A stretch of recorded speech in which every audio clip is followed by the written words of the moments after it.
pessoal que está acompanhando aí o quadro Mistérios da Mente. Estou aqui hoje com a Elaine, psicóloga que atende aqui em São Miguel. E a gente sabe que agora, em tempo de distanciamento social, a preocupação de algumas famílias vai muito além da contaminação, né, do novo coronavírus. A vulnerabilidade dessas famílias tem preocupado muito o pessoal, né, Elaine? Seja bem-vinda. Olá, pessoal. Olá, Ana. Obrigada pela oportunidade de estar aqui comentando um pouquinho sobre esse assunto com vocês. É importante que as pessoas saibam que a qualidade do atendimento ela tem um impacto muito positivo para essas famílias, principalmente para as crianças, né, Elaine? Exatamente, Ana. Então, assim, hoje eu trouxe esse assunto sobre as crianças em situação de vulnerabilidade social, porque é um quadro que a gente vê diariamente, né? A pandemia trouxe uma preocupação maior, mas é um quadro que já vem acontecendo e acontece bastante no nosso município. Eu trabalhei durante bastante tempo com essas crianças e eu pude perceber que a sociedade em si não tem o mesmo olhar para elas que às vezes tem para algumas outras situações. Essas experiências me tornaram uma pessoa mais humana quanto a isso, porque eu consegui compreender que essas crianças, elas trazem para a realidade coisas que elas vivenciam lá na casa delas. Então a gente precisa entender isso para conseguir quebrar esse ciclo, quebrar essa repetição, para que a criança consiga trazer outras experiências também. Como você mesma disse, Elaine, é uma realidade que sempre existiu, não é da pandemia para cá. Mas você sentiu uma diferença depois da pandemia, agora, principalmente agora que as crianças estão mais em casa? Sim, exatamente. Essa mudança nos deixa muito preocupados. Porque antes a escola era a porta de entrada dessa criança. Então a criança trazia na escola, por sentir mais afinidade, por estar sempre ali com o professor, ela trazia para a escola essa realidade. E o professor conseguia acolher e conseguia trabalhar isso e encaminhar para atendimentos que eram necessários. E hoje, essa criança está muito mais em casa, então a gente precisa de um olhar da sociedade em si, porque essa criança não está vindo até a escola, até um contraturno, para que a gente consiga verificar mais de perto. E o resgate de vocês, psicólogos, né, para essa situação, né, de proteção, é um desafio muito grande, né?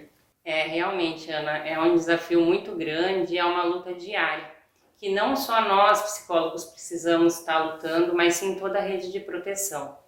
É muito importante que essa rede de proteção esteja unida, esteja trabalhando no mesmo sentido, para que a gente consiga dar um direcionamento melhor para essa criança. E quando eu falo de rede de proteção, eu estou falando desde as ACS, os médicos, a escola, professor, o CRAS, CREAS, tudo que atende essa criança.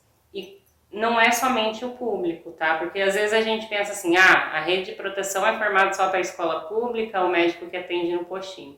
Não, é também as escolas particulares, os médicos particulares, é toda a nossa sociedade que faz parte dessa rede de proteção e que a gente precisa estar mais unido para atender e para conseguir tirar essas crianças da situação de vulnerabilidade social. Inclusive, você estava me falando um exemplo ontem, né? Ela é muito comum das crianças terem um espelho do que elas têm em casa, né? Isso conta muito também, né? Exatamente. Esse exemplo que eu trouxe para a Ana me marcou muito. Uma criança, ela estava com a educadora e ela viu uma foto da educadora com o marido. E ela falou para a educadora assim, prof, é seu marido? Ele te bate? E a prof falou, sim, é meu marido, mas não, ele não me bate. Por quê? Aí a criança colocou que porque ela sabia que marido batia em mulher. Então a gente entendeu que essa era a realidade que a criança estava tendo em casa.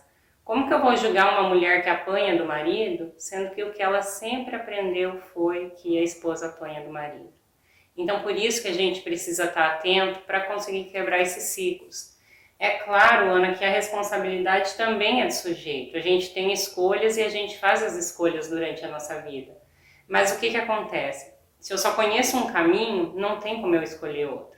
A gente precisa apresentar outros caminhos para essas crianças, para que quando ela chegue lá no futuro, ela pense, olhe e fale assim, não, mas eu não preciso fazer assim, eu posso fazer de outro jeito, porque eu aprendi que também tem outras formas de resolver. Essa que é a questão que eu queria tocar bastante no ponto hoje. Então, para finalizar, você como psicóloga já trabalhou com isso há muito tempo, né? Vem acompanhando também o seu trabalho. Como ajudar crianças e adolescentes em situação de risco? Às vezes a pessoa nem sabe o que está passando. Exatamente. É muito forte isso. As crianças muitas vezes não têm consciência de que estão em uma situação de risco ou vulnerabilidade. Porque para eles é a rotina deles, é o normal, é o dia a dia. Então eles não se dão conta que aquilo não precisaria estar acontecendo com eles. E para que a gente consiga ajudar, é muito importante os trabalhos de prevenção que são feitos. E cada vez a gente precisa trabalhar mais nessa tecla. Por exemplo, um trabalho de prevenção que tem muito resultado é o do Maio Amarelo. Porque nesse trabalho é visto sobre as crianças e é do Maio Amarelo. Porque neste mês é trabalhado sobre a violência contra as crianças e adolescentes. Então, muitas vezes, quando a gente está lá falando, né, de violência física, sexual, verbal, qualquer uma delas, a criança fala, mas acontece isso comigo. E ela não se deu conta ainda até aquele momento de que ela não precisa passar por aquilo. Ela só consegue se dar conta naquele momento que a gente faz esse trabalho de prevenção. E para que esse trabalho de prevenção aconteça, precisa, novamente, como eu coloquei anteriormente, que a rede de proteção esteja toda unida, né? Porque é muito mais fácil a gente trabalhar em equipe.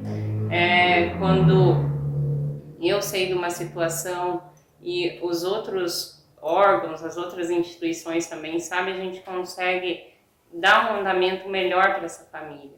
E eu digo para essa família porque muitas vezes a mãe dessa criança também só aprendeu a fazer daquela forma, então a gente também vai precisar trabalhar com essa mãe, com esse pai, com toda a família.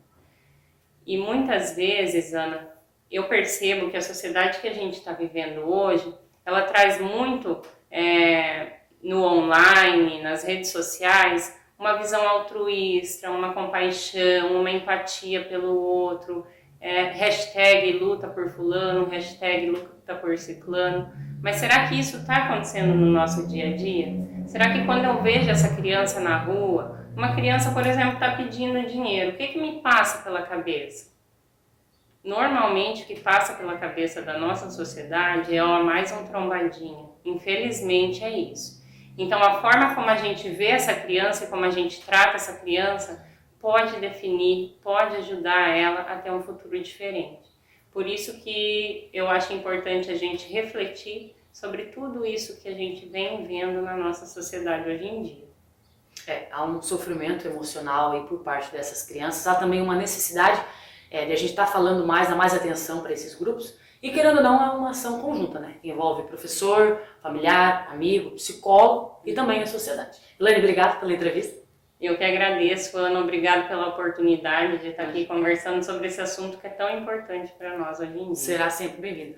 Pessoal que assistiu o vídeo até o final, fique ligado que na semana que vem a gente volta com mais assuntos relacionados à saúde mental. Lembrando o site costaoestenews.com, o Facebook Rede Costa Oeste de Comunicação e também o canal no YouTube. Até a próxima, pessoal!